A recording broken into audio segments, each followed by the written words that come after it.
Okay,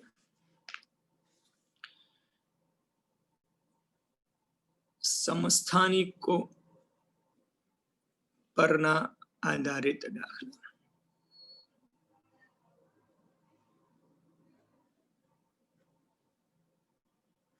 तो समस्थानिको पરના आधारित दाखला कई रीते करवाना। ओके, तो सांभळજો, कोईपण पदार्थનું જે દળ છે, ઓકે, તો કોઈપણ તત્વ પદાર્થ તત્વ લખું છું નું સરેરાશ દળ કોના બરાબર થાય? સમસ્થાનિકોના સાપેક્ષ પ્રમાણ બરાબર થાય। ઓકે, સમસ્થાનિકોના સાપેક્ષ પ્રમાણના દળના સરવાળા જેટલું થાય। ઓકે, આ સૂત્ર, ઓકે, એના આધારિત બે ક્વેશ્ચન્સ ચોપડીમાં આપ્યા, સ્વાધ્યાયમાં પહેલો અને બીજો। ઓકે, તો જોઈએ સ્વાધ્યાયનો પહેલો દાખલો અને બીજો દાખલો।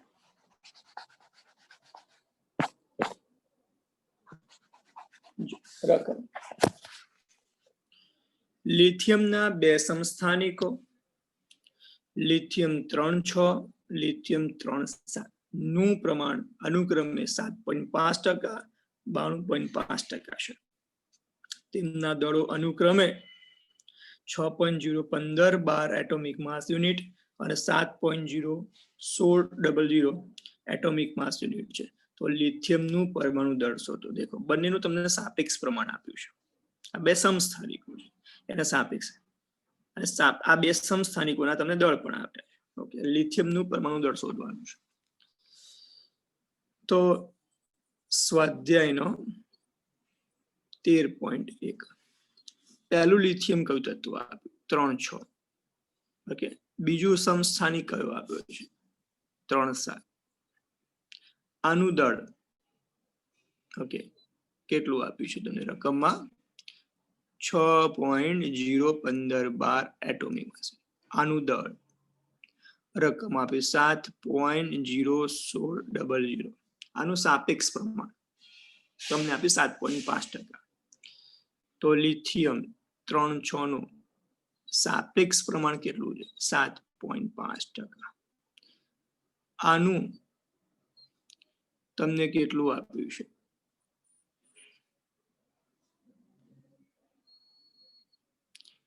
92.5%। તો આપણે લિથિયમનું દળ શોધવું છે। તો લિથિયમ પરમાણુનું દળ નું સરેરાશ દળ એટલે કેનું દળ કીધું શોધાય? આપણે કીધું સમસ્થાનિકોના સાપેક્ષ પ્રમાણના દળના સરવાળા જેટલું હોય। તો લિથિયમ પહેલું કયું છે? આ છે, એનું સાપેક્ષ પ્રમાણ 7.5% છે। તો શું લખશો? 6.015 12 ગુણ્યા 7.5% પ્લસ બીજું કેટલું છે? 7.01600 ગુણ્યા એનું સાપેક્ષ પ્રમાણ કેટલું છે? 92.5%। ને દૂર કરીએ એટલે 100। આ બેનો ગુણાકાર કરો, આ બેનો ગુણાકાર કેટલો હશે મને કહો, લખો। આ બેનો ગુણાકાર બોલો।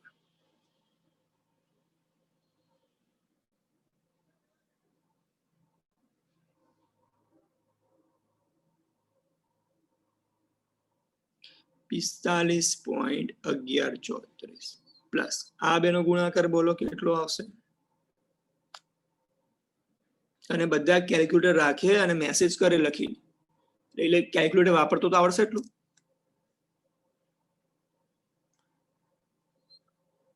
648.98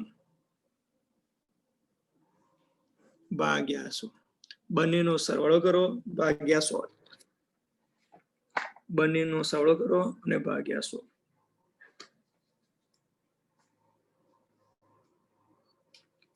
ભાગ્યા 100 કરી દો સીધા, બસ સરવાળો કેટલો આવ્યો? 694.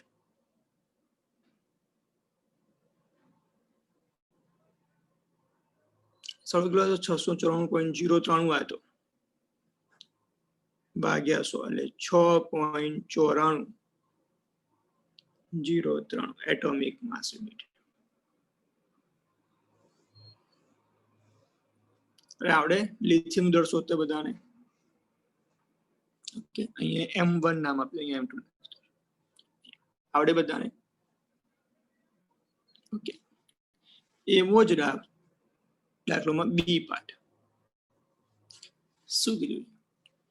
બોરોનના બે સમસ્થાનિકો B510 અને B511 છે. તેમના દળ અનુક્રમે 10.01294 એટોમિક માસ યુનિટ, 11.00931 એટોમિક માસ યુનિટ છે. તો બોરોનનું પરમાણુ દળ 10.811 એટોમિક માસ યુનિટ છે. તો 510 અને 511 નું સાપેક્ષ પ્રમાણ શું? દેખો, અગાઉના ક્વેશ્ચનમાં તમને સાપેક્ષ પ્રમાણ આપી કાઢ્યું હતું અને કુલ દળ શોધવાનું હતું. આ ક્વેશ્ચનમાં તમને કુલ દળ આપી કાઢ્યું છે અને સાપેક્ષ પ્રમાણ શોધવાનું. તો પહેલા લખીએ, ધારો કે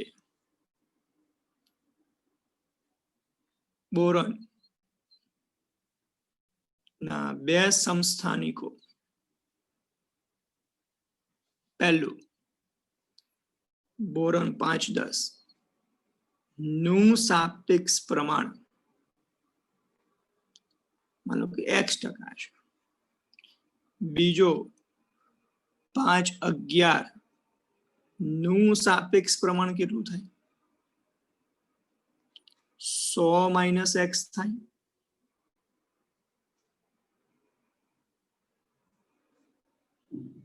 ઓકે, એકનું X%, બીજાનું કેટલું થશે? 100 - X% થશે. ઓકે, સાદું રૂપ આપીએ તો બોરોન પરમાણુનું દળ કેટલું થાય? પહેલો સમસ્થાનિક નું સાપેક્ષ પ્રમાણ X ધાર્યું આપણે. 510 નું તમને પ્રમાણ રકમમાં આપ્યું છે. કેટલું આપ્યું છે? 10.01294 પ્લસ બીજાનું સાપેક્ષ પ્રમાણ કેટલું આપ્યું તમને? 100 - X.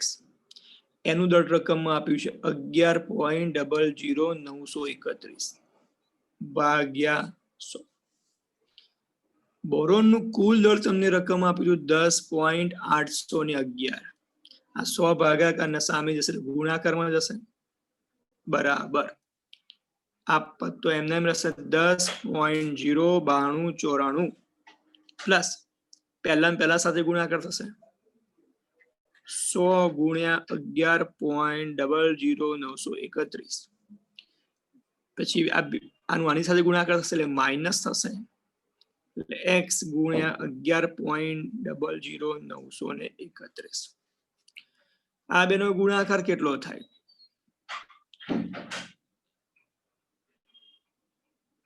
આટલો થશે.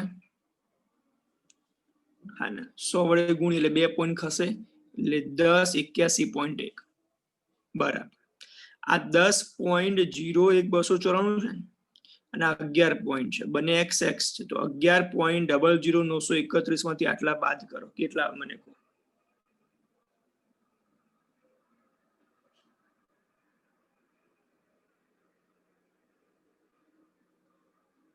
આ બેની બાદ બાકી બોલો.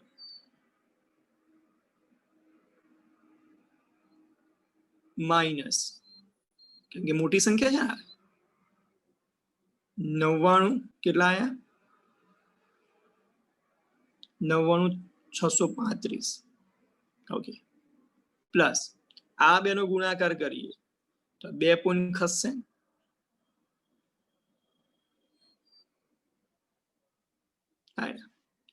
આ માઇનસ વાળું પદ X રહી ગયા લખવાના. આ બંને X હતું, હા રહી ગયા લખી ગયા. આ માઇનસ વાળું પદ આમ જાય પ્લસ થાય.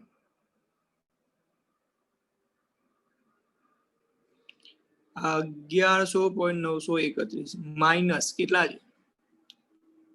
1081.1 છે. આ બેની બાદ બાકી કરો.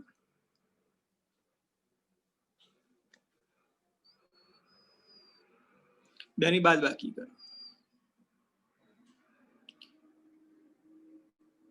ઓકે, આ ગુણાકારની રકમ નીચે જશે, બંનેનો ભાગાકાર કરો.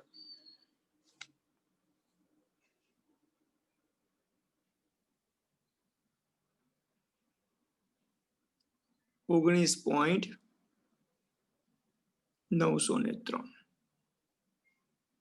ઓકે,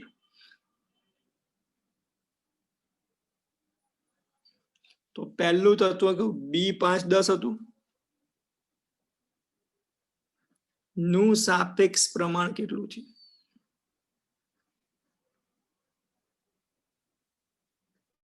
તો બીજું કયું હતું? 511 નું સાપેક્ષ પ્રમાણ કેટલું થાય? વાક્ય લખજો તમે. 100 માંથી x બાદ કરવાના ને, તો 100 માંથી આટલા બાદ કરો.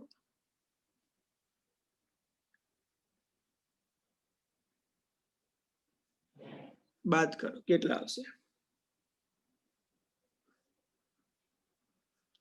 80.097%. બોલો, આવડે બધાને? આવડે?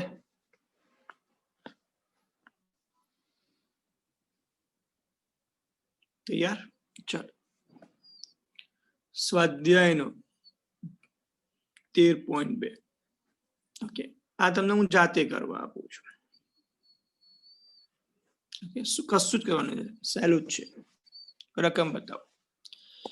નિયોનના 3 સ્થાયી સમસ્થાનિકો, પહેલો આપ્યો છે, આ બીજો આપ્યો, આ ત્રીજો આપ્યો. નું સાપેક્ષ પ્રમાણ આટલું 3 આપી દીધા, અને આ 3 સમસ્થાનિકોના દળ પણ તમને આપી દીધા છે. તો નિયોનનું સરેરાશ દળ શોધો. તો શું કરશો? 90.51 ગુણ્યા આટલા, 0.27 ગુણ્યા આટલા, 0.22 ગુણ્યા આટલા, ભાગ્યા 100 કરવાના.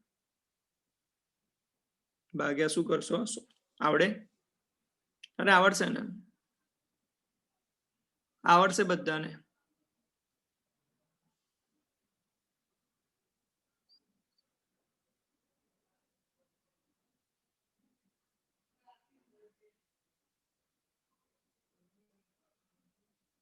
આવડે? ઓકે, સારું. હવે આપણે ઉદાહરણ તો આપણે 1 થી જે હતા બધા પતી ગયા. ઉદાહરણ 1 થી 5 હતા જે પૂછાવાના હતા, પતી ગયા. બરોબર? સ્વાધ્યાયમાં જુઓ, 1 થી 5 પૂછાવાના હતા. સ્વાધ્યાયમાં 1 થી 5 હતા ને, એ બી આપણે પતી ગયા. બરોબર? પછી 7 થી લઈને 11 સુધી પૂછાવાના હતા, એ બી આપણે પતી ગયા. બરોબર ને? જોઈ લેજો, 7 થી 11. બરોબર?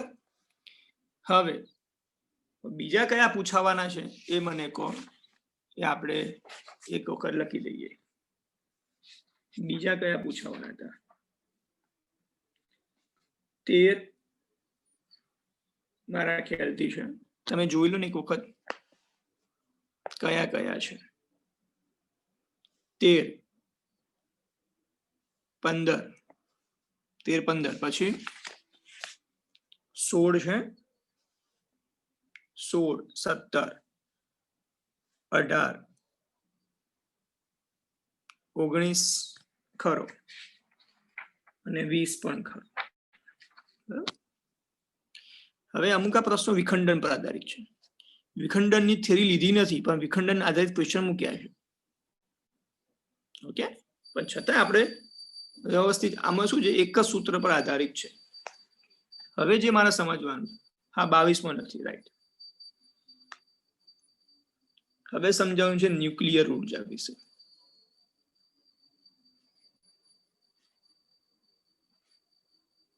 જે આપણે એક થિયરી કીધી, એક થિયરી કરાવીશું અને એના પછી એના સમ્સ કરાવીશું, રાઈટ? આપણે એવી ચર્ચા થઈ હતી, રાઈટ?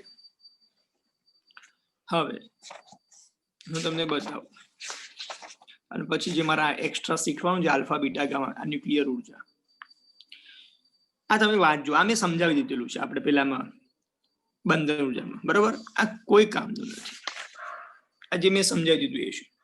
બરોબર? એ તમે વાંચી લેજો, આમાં જે મેં સમજાવ્યું. પણ વાંચજો, લખવાનું.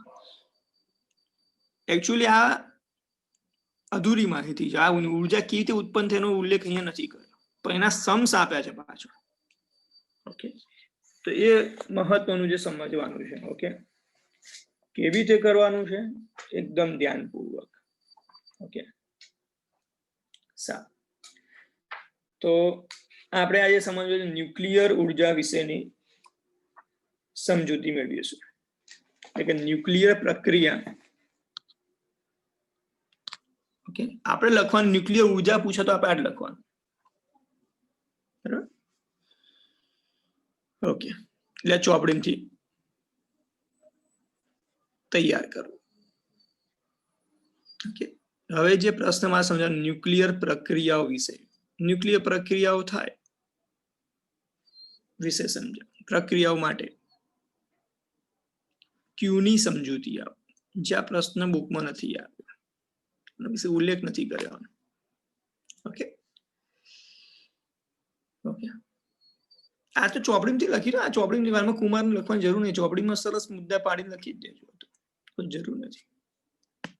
અહીંયા જોજો ખાસ. ઓકે, ન્યુક્લિયર પ્રક્રિયા શું છે? આ એક્સ્ટ્રા નોંધ છે, આ તમારે તૈયાર નથી કા સમજવા માટે. સારું, માન લો કે આપણી પાસે કોઈ તત્વ એ છે, બરાબર. એની ઉપર હું કોઈ બીજા કણનો મારો કરું છું, એના કારણે એક નવું તત્વ ઉત્પન્ન થાય છે બી. સાથે સાથે કોઈ એક કણો પણ ઉત્સર્જિત થાય છે, આ નવું તત્વ બને છે, સાથે સાથે કણ ઉત્સર્જિત થાય છે, ઉપરાંત ઉર્જા મુક્ત થાય છે.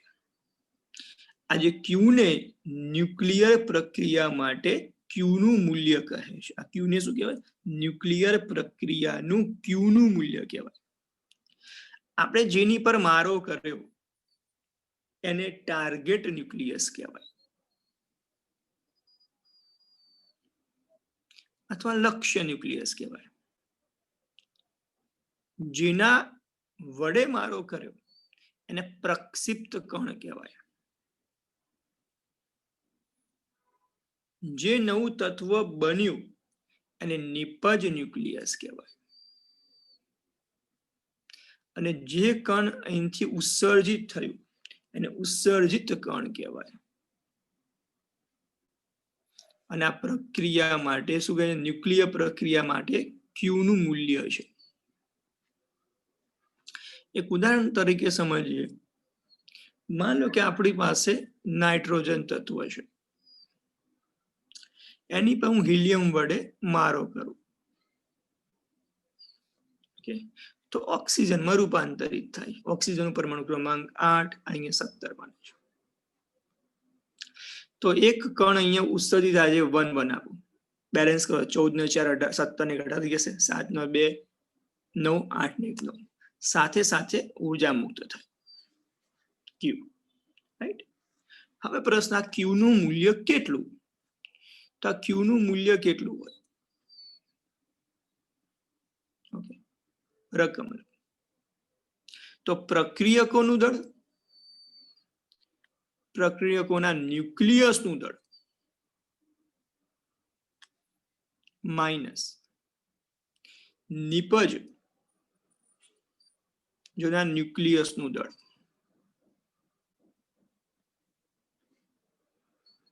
ગુણ્યા c². ગુણ્યા શું કહું છું? c². તો આજે પ્રક્રિયકોનું દળમાં કોણ કોણનો સમાવેશ થતો? તો પ્રક્રિયકમાં અહીંયા કોણ છે? એ અને સ્મોલ એ છે. નિપજમાં કોણ આવ્યું? MB આયા, માઇનસ સ્મોલ MB થશે. હા ને, માઇનસ અંદર ગુણાશે પ્લસ ટુ માઇનસ થશે, ગુણ્યા c². તમે એકંદરે એવું કહી શકો આ ડેલ્ટા એમ જ થયો ને ટૂંકમાં, પ્રક્રિયક માઇનસ નિપજ. ઓકે, બીજું આ ક્યુ નું મૂલ્ય તમે આ રીતે પણ લખી શકો. નિપજોની ગતિ ઉર્જા માઇનસ પ્રક્રિયકોની ગતિ ઉર્જા. નિપજોની ગતિ ઉર્જામાં કોણ હતું? KB plus small kb. પ્રક્રિયકોની ગતિ ઉર્જામાં કોણ હતું? Ka minus k. ઓકે, ગતિ ઉર્જા c² ના ગુણતા. ઓકે, આ તમે ક્યુ નું મૂલ્ય બંને સમાન છે તો દળ લો તો પ્રક્રિયક માઇનસ નિપજ, અને ગતિ ઉર્જા લો તો નિપજ માઇનસ પ્રક્રિયક. હવે ક્યુ નું મૂલ્ય બે શક્યતા હોઈ શકે. કાં તો ગ્રેટર દેન 0 કાં તો લેસ દેન 0. જો ગ્રેટર દેન 0 હોય તો આ પ્રક્રિયાને ઉર્જા ક્ષેપક કહેવાય. એનો મતલબ પ્રક્રિયા આપમેળે થાય. ક્યુ લેસ દેન 0 તો ઉષ્મા સુધા શોષક થાય, એટલે આપમેળે ન થાય પ્રક્રિયા. લખી દો આપમેળે. અને આપમેળે ન થાય. બોલો ક્લિયર બધાને? બોલો આવડી ગયો આખો? ઓકે એકદમ રેડી ને? એટલે આ મગજમાં ઘૂસી ગયું ક્યુનું મૂલ્ય કેટલું. હવે જોઈએ ક્વેશ્ચન જોઈએ, તરત મગજમાં ઘૂસી. રીત નંબર 5.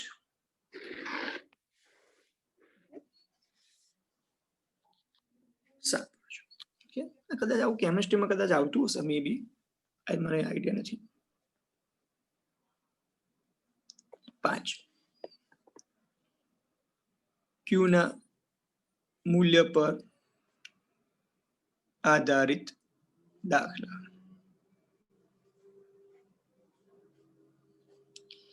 તો ક્યુ નું મૂલ્ય ના સૂત્રો લખીએ. ક્યુ નું મૂલ્ય કોના બરાબર? તો પ્રક્રિયકોનું દળ માઇનસ નિપજોનું દળ ગુણ્યા c². અને આપણને ખબર છે ને આ દળ એટોમિક માસ યુનિટમાં મળે. ગુણ્યા c² નો અર્થ શું સમજવાનો? ગુણ્યા 931.5 મેગાલીટર વોલ્ટ. આગળ સમજાયું આપણે. ગુણ્યા c² નો અર્થ શું સમજવાનો? 931.5 મેગાલીટર વોલ્ટ. યાદ આવી ગયું ને ભાઈ? ઓકે. બીજું ક્યુ નું મૂલ્ય શું? નિપજોની ગતિ ઉર્જા માઇનસ પ્રક્રિયકોની ગતિ ઉર્જા. ભાઈ પ્રક્રિયકોનું દળ ખરું, પણ દેખો વાક્યમાં લખ્યું છે ન્યુક્લિયસ નું દળ. બહુ ધ્યાન. હવે શું વિચારે છોકરાઓ પેપરમાં શું ભૂલ કરી નાખે એક સમજો. માનો કે એક પરમાણુ છે, બરોબર? એની ફરતે કક્ષામાં ઇલેક્ટ્રોન ભ્રમણ કરતા હશે. આ ઇલેક્ટ્રોન, અહીંયા પ્રોટોન, અહીંયા ન્યુટ્રોન હશે, રાઈટ? તો આને આખો એક પરમાણુ કહેવાય. ઓકે. તો ન્યુક્લિયસ નું દળ ક્યારે મળે? આખા પરમાણુમાંથી ઇલેક્ટ્રોનનું દળ બાદ કરીએ ત્યારે આપણને ન્યુક્લિયસ નું દળ મળે. ઘણી વખત પેપરમાં કન્ફ્યુઝ કરવા માટે તમને પરમાણુનું દળ આપી કાઢે, તો તમારે ઇલેક્ટ્રોનનું દળ બાદ કરવું પડે. તો લખો જો ન્યુક્લિયસ નું દળ કોના બરાબર થાય? પરમાણુ દળ માઇનસ ઇલેક્ટ્રોન નું દળ. એટલે સમજણ પડ્યા પડી ગઈ. એટલે તમારે ક્વેશ્ચન ધ્યાનથી વાંચવાનો, ઉતાવળ કરવાની નહીં કે શું કીધું છે. બરોબર? સારું, આટલું તો બધાને ખબર પડી ગઈ. હવે આના કયા દાખલા છે આપણે સ્વાધ્યાયમાંથી જોઈએ. ઓકે, આપણે કયા કયા પૂછાવાના છે. ચલો સ્વાધ્યાયમાં આના બેઝ પર એક તો 13મો, 14, 15, 16 નંબરનો છે દાખલો કે નથી? જોજો. છે 16 નંબરનો ભાઈ? ટીક કરે માં 16. આટલા દાખલા છે જે આપણે પૂછાવાના છે એમાં. બરોબર? ઓકે. તો સૌથી પહેલા આપણે 16 નંબરના દાખલાથી શરૂઆત કરીએ. ઓકે,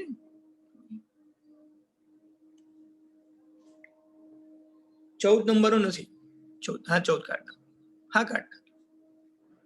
બરોબર? સારું.